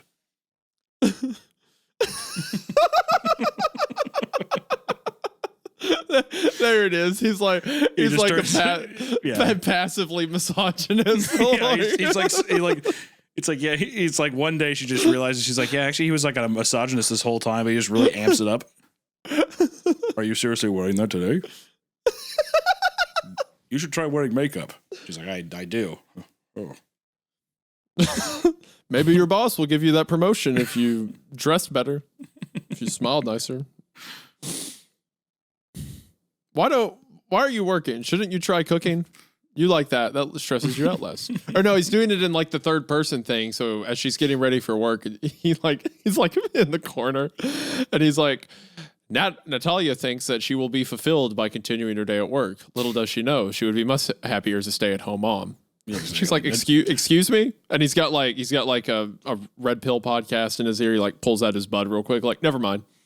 Natalia looks at baby clothes online, even though her eggs are totally dry. She's far too old. Little does she realize she should have had this revelation 12 years ago. Yeah, exactly. She's like, why are you doing this? He just like shrugs. I like to think too, he just shrugs the whole time. Yeah, she asks something. He's like, oh. He does the Jim Halpert like lip thing and he just shrugs. Don't shoot the messenger. She looks over every now and then and he starts shaving his head, smoking cigars. Like he's just becoming, he's just getting red pilled over time. I rinsed the soap away from my eye area and looked at my reflection in front of me and at his standing behind me. Finished rinsing my face with my eyes open and managed to dry it without completely covering my eyes. The rest of my week went pretty similar. Normal narrations for the most part, with some creepy stuff sprinkled in. He is coming for her very soon. It is unavoidable. Natalia must die. At one point, it's like, get out of the car. Like, I'm pulling over. What are you talking to me about? Stop. Every time he said something, I looked around at my surroundings, paranoid. Spent the entire week anxious and paranoid. Barely slept, fearing that I would wake up in the middle of the night to some performing spontaneous surgery on me. Put a knife in my bedside drawer and pepper spray under my pillow. Yesterday, there were more creepier things than usual. Natalia's days are numbered. Natalia has been feeling anxious, as she should. The one who watches is arriving shortly. The one who watches is very excited to kill Natalia. There will be no escape, only death. The thing, too, that makes it creepy is that he's just feet away. He's so close. Yeah. If he wanted to, he could just turn around and kill her at any time. Because who knows what he is? He's some supernatural being, obviously. Mm-hmm. There was a story I read in college during one of my literature courses. We had a semester in short stories. And there's one short story we read that was about this couple who, it was in a world where doctors had developed a science that can predict your date of death. That's fucked up. So it became a thing where, like, around the United States, some people saw it as taboo. Like, Bible Belt regions were like denounced it, said it was of the devil, and like in more like progressive city areas, people would go get it and they would have parties up until then. People became more risky up until it, stuff like that. And the story centered around this couple who the wife really wants to go get it and the husband disagrees, and then one day she gets it without telling him. And then it's like the next 5 years of their life are miserable. Because like it said she was going to die in 5 years. So the next 5 years, every day they're just sad, depressed. They can never come out of it. And then eventually, I think the way it ends, if I remember right, is they're sitting around that night waiting for her to die. And then the clock strikes midnight and the story ends. So she didn't die, or like the test was wrong or something like that. But it's like the anticipation of it absolutely ruined what time they did have, regardless of what happened. Right. And it's kind of, I don't know, this story reminded me of it because it's like, she was okay with this entity living near her, but now that it's become menacing, it's adapted this tone of, like, it's become dread. It went from something that she got over to scary all again just because of what it's saying. But for all we know, it's doing it to mess with her. It could be the agent that wants to kill her, and there's not really a lot she can do about it. Yeah. No, it's psychological torture. Yeah, it's like the embodiment of dread. Like, he is a manifestation of, like, anxiety or, like, impending death. I didn't go out anywhere for fear that would somehow cause whatever was going to happen sooner. Last night, I was getting ready for bed, brushing my teeth and staring at his reflection behind me in the mirror. As I swished mouthwash around in my mouth, he spoke again. Natalia brushes her teeth for the last time. Tomorrow, she dies. I spit out the mouthwash, choking on a bit that had made its way down my throat. Coughed and wheezed. Natalia choked on the mouthwash, feeling like she was dying. But it's not her time yet. Her time is tomorrow. It's really funny to imagine that he's like a jerk about it too. She like chokes and he's like, up, not yet. Yeah, exactly. Now it's not the death date. That's tomorrow. Don't worry. You won't die here. It's tomorrow. You're fine. It's tomorrow. Just cough it out. Today, enjoy. Choke as much as you want. You're fine right now. I managed to catch my breath and walked over to my bed, crawling in and leaving the lamps on. Last thing I knew was to be woken up at midnight and have to fight off a killer in the dark. I woke up today a few hours before my alarm and got up. I was still alive. Nothing was out of place. Maybe I wasn't going to die today. Maybe it was all some sort of fluke. I walked into the bathroom, grabbed my toothbrush, squeezed out some toothpaste to brush my teeth, and put the toothbrush in my mouth. Looked up in the mirror at my reflection Then I froze. I spit into the sink and looked around the bathroom. Stuck my head back into my bedroom and looked around there as well. I made my way through every single room in my house, but he was nowhere to be seen. He was gone. 25 years following me around and narrating my life, and now suddenly, when I was supposed to die, he just disappeared. Somehow this made me feel worse, as I realized that while the things he was saying were creepy, they were also helping me by warning me how much time I had left. Now I had no warning and no choice but to wait it out and see what happened. I can't shake the feeling that I'm definitely going to die. But how? By who? Who was the one who watches? What did that even mean? I spent my entire day in the kitchen. Figured there are more exits here as well as weapons. And I'd probably be safer here than in another smaller room of the house. So far, nothing has happened. Sitting in silence, which is odd because I've never been in complete silence. About an hour ago, all the lights began to flicker in the house, but that only lasted a few seconds. It's gone back to normal now. Still don't know what to expect, but I think I'm probably safer at my house. Well, I thought I would be, until the doorbell rang. Got up and walked over to the living room, walking up to the door and peering out of the peephole. It was him. He was standing outside my porch with his back to me as usual. I didn't move, I didn't even breathe, so I just watched him standing there. Still out there now, but he hasn't said a word.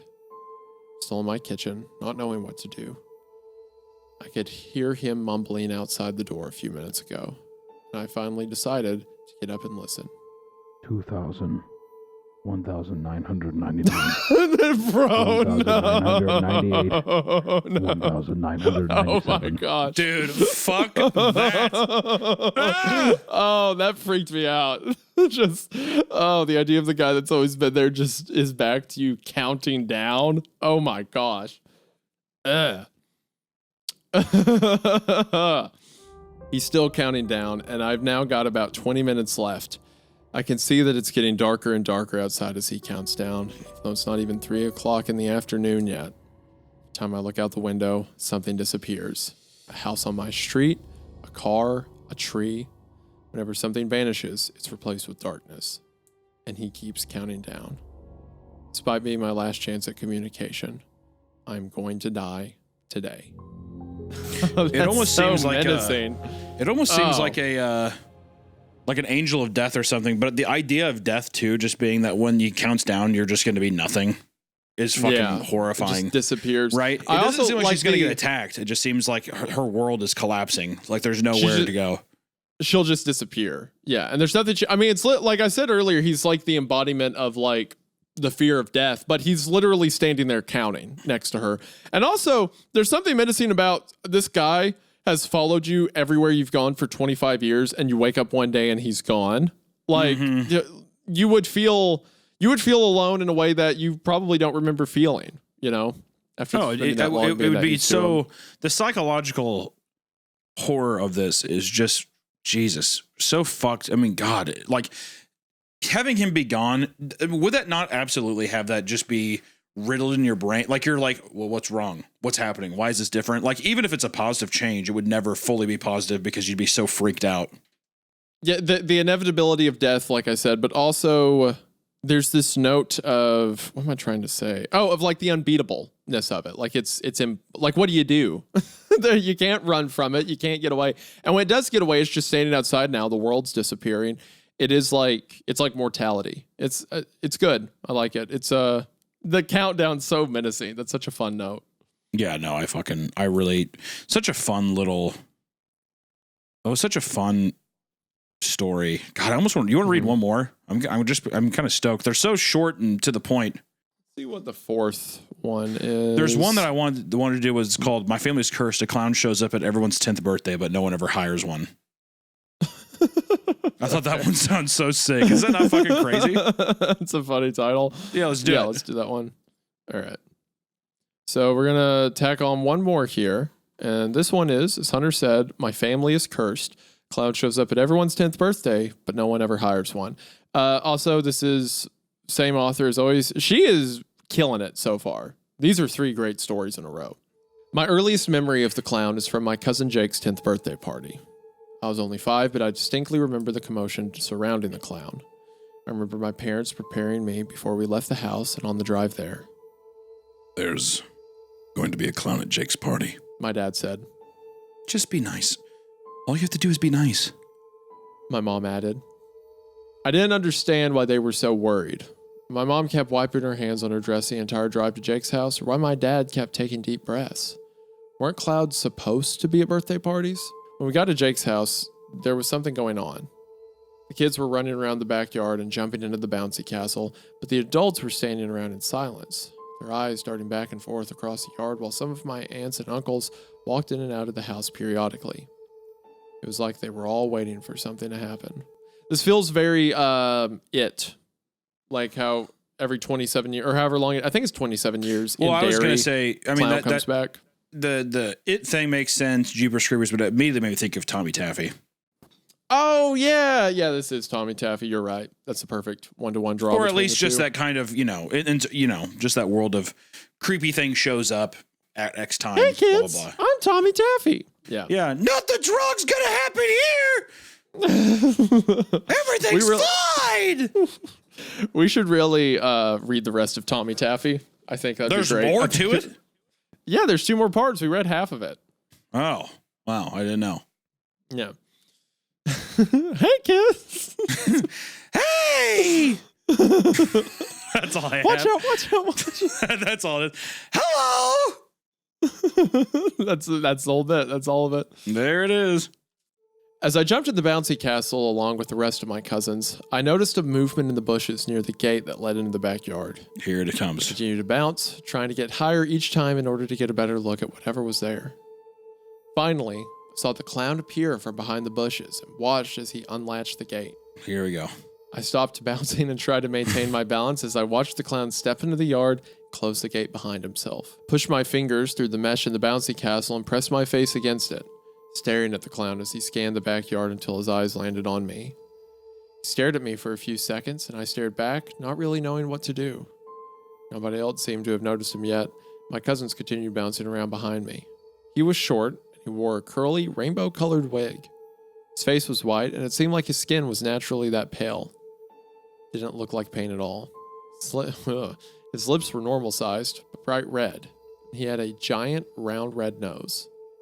His eyes were dark, so dark that I couldn't distinguish the pupil from the iris. He had 2 black lines that started above the black eyebrows and ran down his eyelids to the top of his cheeks, which appeared to be inflated with something. They were round and protruding, with a pink blush on them. His skin was smooth, like porcelain. He wore yellow polka dot pants that were held up by red suspenders, and a white shirt with giant red buttons down the front. Red ruffles around the neck, chest, and sleeves. He wore shiny red clown shoes, and he carried a gift bag in one hand. I don't know how long I stood there watching him, but suddenly, I was being pulled out of the bouncy house by my mom. She dragged me to the table and set me down in a chair in between herself and my dad. I continued to watch the clown as he approached my cousin Lisa and pulled out a pink balloon from a pocket in his pants. He blew up the balloon and then twisted it into a dog, handing it to her. She took the balloon dog from the clown and ran to her mom, my Aunt Chelsea, who grabbed Lisa roughly and dragged her away from the clown. There was an impalpable amount of tension from the remainder of Jake's birthday party. Our parents wouldn't let us stray too far away, and the clown stayed the entire time, wandering around the yard and handing out balloon animals or honking his nose for the children. Yeah, you are completely right about this being a Tommy Taffy thing. Feels just like it. When it came time to open presents, we watched as Jake unwrapped countless video games and action figures, along with a few clothing items. Once he finished opening the last gift from the family member, the clown walked up to Jake and handed him the gift bag he had been carrying around the entire party. Watched as Jake's mom tried to stop the clown from handing Jake the gift, while my uncle held her back. What? It's just funny to be like, no! The uncle's on her back, and then Jake's still like, oh, cool, present. It's like, you fucking run, kid. Run! God, what the fuck? What? I mean, 10, they should know something's up. Yeah, there should be some level of like, what's the problem? 10 years old, you see your mom like, no! And your uncle's like holding her back, whatever, and he's like, oh, that's cool, thank you for the gift. Fucking idiot. What the fuck? That would be you as a kid. Oh my God, sweet. Yeah, it's just Yeah, candy. your It's like mom's scream hamburgers and crying. candy. I'm like, Awesome. I'm super hungry. Thank you. Your mom's crying, and you're like, "What's your problem?" Yeah, exactly. Mom, would you shut the fuck up? I'm eating candy and burgers. Jesus. What the fuck's your problem? Jesus Christ. We all watched as Jake thanked the clown and opened the gift bag, taking out handfuls of tissue paper until he reached in and pulled out the gift. It's a book. I saw his mom sigh in relief. Jake turned the book over in his hands, looking at it. It was a small hardcover. I just laughing if the bomb was if the book was like a bomb. yeah, just blew his face. Just kills everyone in the party. Like, oh, thank you for the boom. It was a small hardcover book with a glossy dust jacket that had a drawing of a beach on it. Jake thanked the clown and walked away from him, through the gate and away from the house. Once he was gone, Jake's dad snatched the book from him. I asked him about it later, but he told me his parents had thrown it out. Saw the clown a few times after that. At every cousin's 10th birthday party, he would show up in the same outfit every time and give them a hardcover picture book that their parents would get rid of. Yeah, I like the idea if it's like a family curse. Like maybe generations back, one of them made a deal or something, and now this entity shows up at every party, and they have to just let it happen, or else again, it's one of those rule things. The consequences of getting rid of it are worse than putting up with it, whatever that means. When I was 10, the same thing happened. And although I begged my parents to let me see the book, they declined. The night of my birthday party, I snuck out of my room and saw my dad go up into the attic with my book. Tried to find it a few times after that day, but he had hidden it well. It was nowhere to be seen. I once asked my parents why any of us had birthday parties, if they were so afraid of the clown, but they told me that the clown would show up anyway. He always knew. I didn't see the clown for a couple of years. All of my cousins had passed the age of 10, and none of them were old enough to have their own children yet. When I turned 20, my parents died in a car accident, and I inherited their house. By that time, I'd forgotten all about the clown in the book and didn't care to read it or figure out why they had taken it away. And then, about 12 years later, my daughter Wendy had her 10th birthday party. My wife knew about the clown, and we had already seen it appear once before at Jake's twins' birthday party. We had prepared Wendy and had given her the same warnings my parents had given me. Be nice to the clown. About 30 minutes into the party, the clown jumped over the backyard fence and wandered over to the table where Wendy and her cousins were getting makeovers. Stopped myself from running over and stopping him. He looked exactly as I remembered him. Not a single thing had changed, not even his outfit. I watched as he caught my niece Alice's eye, pulled out a blue balloon from his pocket. He blew the balloon up, pulled out another blue one, and then used them both to form a hat, which he gently placed on her head. I watched as she thanked him, and he clapped his hands together and then continued to walk around my backyard. Nobody ever tried to stop him, because we had always been warned not to. We were never specifically told what would happen if we tried, but we knew it was bad. None of us wanted to find out what it would be. When it was time to open presents, I continued to eye the gift bag in the clown's hand. Once Wendy was done with opening the gifts given to her by family members, the clown approached her and handed her the bag. She took it gently, slowly opened it, digging around the tissue paper until she pulled out the book. Thank you, She said, smiling at the clown. He took a bow, then walked away, jumping back over the fence. I let out a sigh of relief once he was gone, and I approached Wendy, taking the book from her. She didn't seem to mind that it was being taken. She seemed glad. I decided to hide it up in the attic, just as my parents had done with me. But as I stared at it in my hands, curiosity was beginning to set in. It was the same as all the other books I had seen. Hardcover with a glossy dust jacket that contained a drawing on the front, but no title. This one had a drawing of a girl that resembled Wendy, standing in front of a birthday cake and about to blow out the candles. She had the same curly brown hair and green eyes as Wendy. I opened the book and noticed an inscription on the inside of the cover that said, Happy 10th birthday, Wendy. The first page was blank, but the next page was where the story started. There was a drawing of the girl on the cover, wearing a party hat and holding a pile of gifts. Under that it read, Today is Wendy's 10th. How happy is she? She got every gift she wants, even things she doesn't need. Turned the page as I continued to read the story that depicted various drawings of a girl that resembled my daughter. She did various birthday party activities. Wendy laughs along with friends, and all her guests are filled with glee. Wendy tries to sneak a peek at every gift that she receives. There were drawings of Wendy with family and friends, everyone smiling and hugging Wendy. And then, from beyond the backyard fence, comes the best guest of them all. A funny, funny clown, here to have a ball. Man, I'm so hooked in right now. On that page was a drawing of the clown as it jumped over the fence, grinning. This clown loves to party, and it loves its 10th birthdays too. He will never miss a chance to show up where he's due. The next drawing was of the clown in the center of the page, surrounded by black. But this birthday's a bit different. Something big is going to happen. The clown is so excited. This doesn't happen often. I'm getting a little, like I'm looking around the room. I'm getting a little freaked out. I turned the page to see a drawing of the clown running around the party, chasing guests who appeared to be frightened. They'd been drawn with their mouths open and wide-eyed as they ran away from the clown. The clown runs around the yard and pulls something from his pocket. Not a balloon, not a magic handkerchief, but something big and sharp and shiny. The next page had a drawing of a gleaming butcher knife, dripping with blood.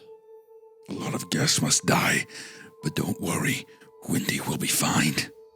The next 4 pages contained various drawings of the clown slaughtering people at the birthday party. Some had their necks sliced open, some were stabbed, some lost body parts. The clown had his fun. His job has been done. Happy 10th birthday to Wendy. He will see you at the next one. The last drawing was of the clown jumping back over the fence, leaving a pile of dead bodies behind him. I shut the book as a chill ran down my spine. I realized why our parents never showed us the books, especially if they were all this creepy. I wondered why the clown would even give us these books. I decided to do as my parents had done and get rid of the book at the end of the party. As I tossed the book on top of the fridge, I heard the first scream. I ran to the door and threw it open just in time to see everyone running away from the clown. He was back, and he stood right by the fence with a butcher knife in his hands. On the ground next to him was my cousin Paola's child, Trevor, face down in the grass.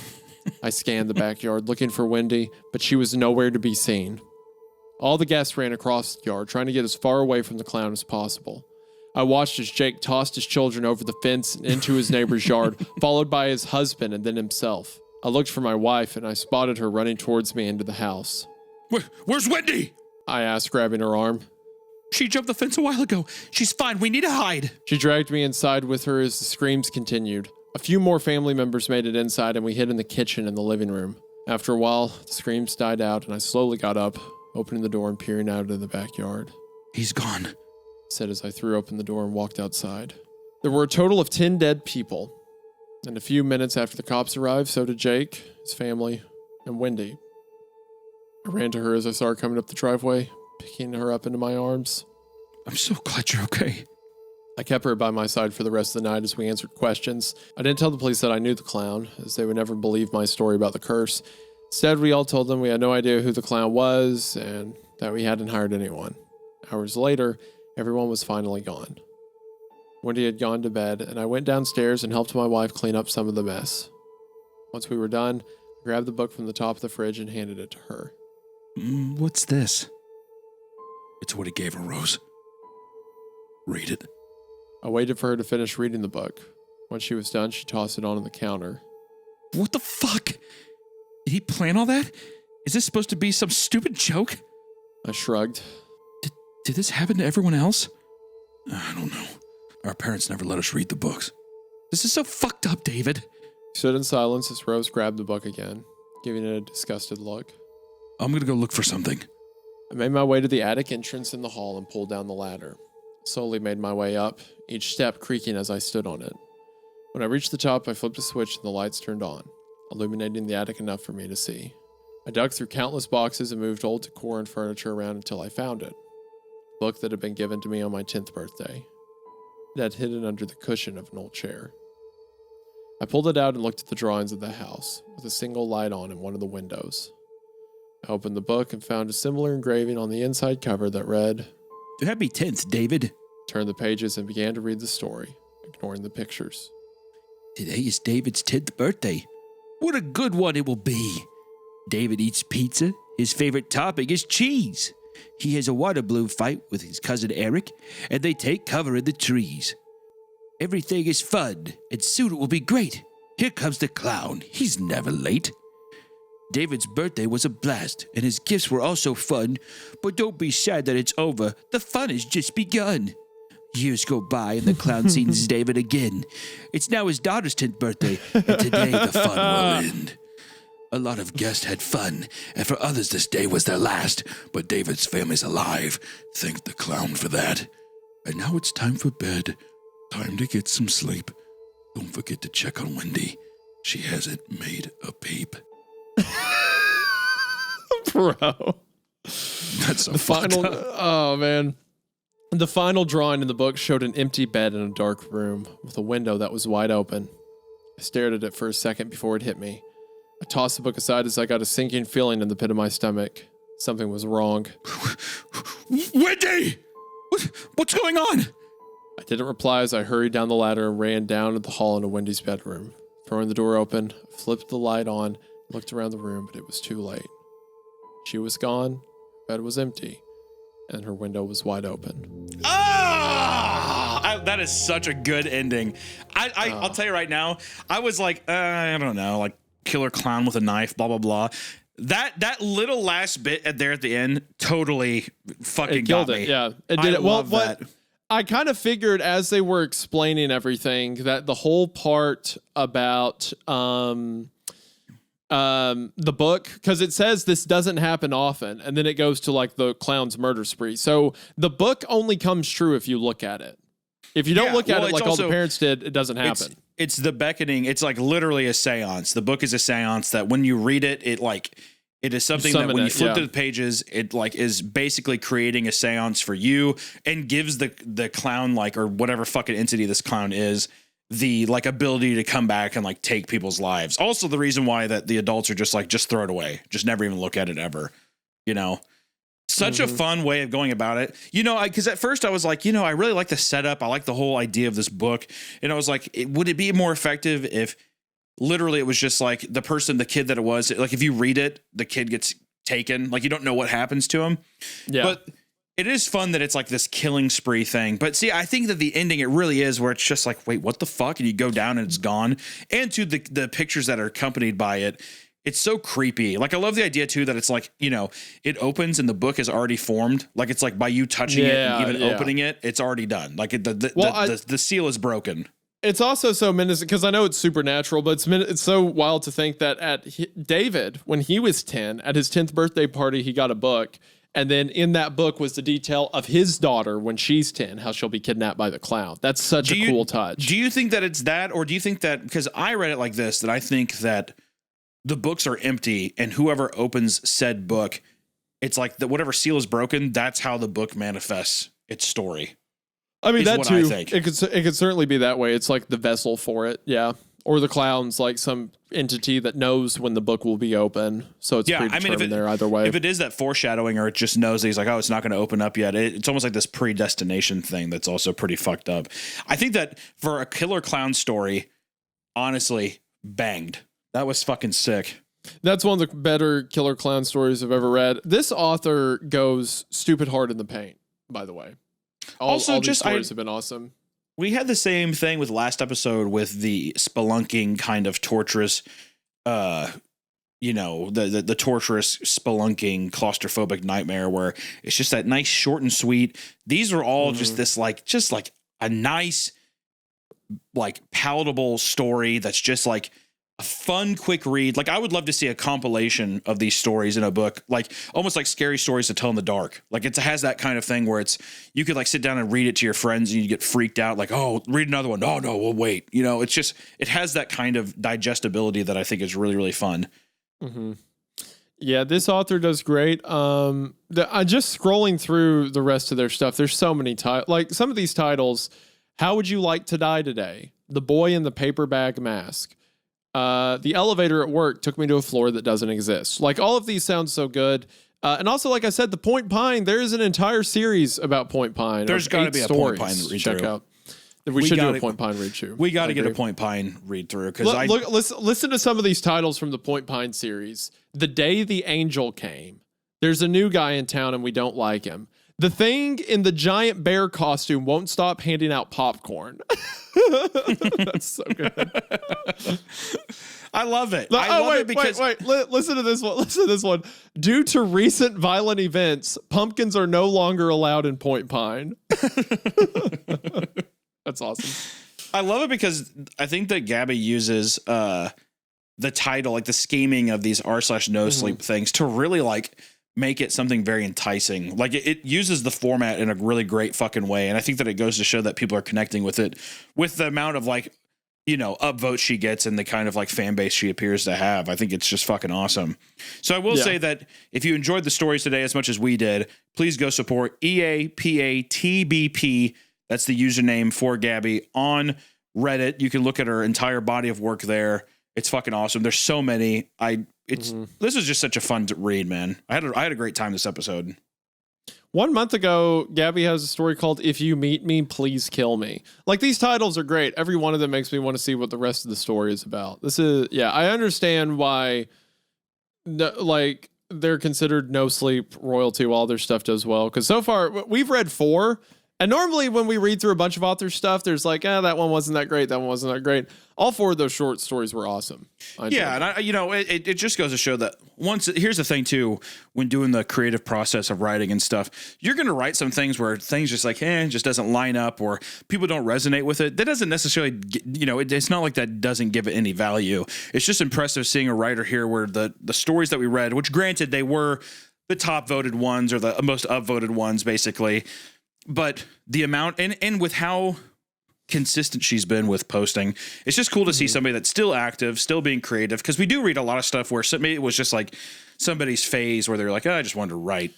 It was a one-off here. Yeah. So it's cool to see somebody that's still proactive in writing and still has this like creative itch to get out there and make shit because it's fucking draining, man. It's hard. And then too, if things don't kind of like line up for you, it's very easy to like, let the wind out of your sails and just kind of be like, fuck it, never mind. I'm just not going to. So to see somebody who is so motivated in writing, I just think is really cool. And I definitely want to give that shout out and please go support these and read them, give them upvotes, comment on them, engage with them, show your buddies. That's the best way to support these people. What was your favorite of the ones we read today? Oh man, I don't know. I mean, ending wise, I really enjoyed the clown one. The clown, that one was really great. I like the premise of the narrator one a lot. I like the premise a lot. I think if I had to say which one I like the most, I think Every Month the Parade. And I think that's just because the concept of that monster is a lot of fun. I enjoyed the world that Point Pine was setting me up to do, but even just like the little bits, that was the thing though with all of these. I feel like the ending really, in every single one of these, the ending really, it had a nice, strong fucking punch at the end, which was good. Even There's a Man Who Follows Me Around, like the counting at the end, I think was fucking fantastic. Even though conceptually, I feel like the idea of There's a Man Who Follows Me Around, I think that one was the most frightening of just an idea of a man that's like just around you at all times, kind of narrating your life, and then he kind of slowly starts to predict your death, or he's like an angel of death. It's just really cool. But I will say, I think I liked all of them in their own respects. Like I don't think any one of them overshadowed any of the others. Like they all felt very on par with quality. Yeah, I think they banged. That was good. All those stories were great. Yeah, support the author. Gabby deserves it. Those were awesome. Please keep writing stuff. I need more. Thank you. Also, the Point Pine, I don't know if the series is done because there's 8 parts and the last one was 5 years ago. So the series may be completed now. But who knows? Yeah, anything we have linked for Gabby in the description, please shout it out. Yeah, and just to reiterate again, just because I don't know if there's a way we're supposed to be saying it, but the username is capital E, lowercase a, capital P, capital A, lowercase t, BP. So please do go check them out. Be sure to show them some love, and I think that it's just a lot of fun. It's just cool seeing once again. I love whenever we find writers that are still active and still making stuff. It's just really exciting. So. And also just wanted to say real quick, thank you so much for if you've listened to this on Spotify, Apple Podcasts, be sure to give us a nice rating there. It really does help us out. And until next time, everyone, stay creeped and stay creative. Keep writing. We love it. Also, once again, like I said at the top of the episode, thank you so much. You guys are the best fucking fan base any podcasters could ever ask for. We appreciate you. And we'll see you in the next one. We will see you guys in the next one. And if a random clown shows up at a kid's 10th birthday party and gives you a book, don't read it unless you really don't like that kid.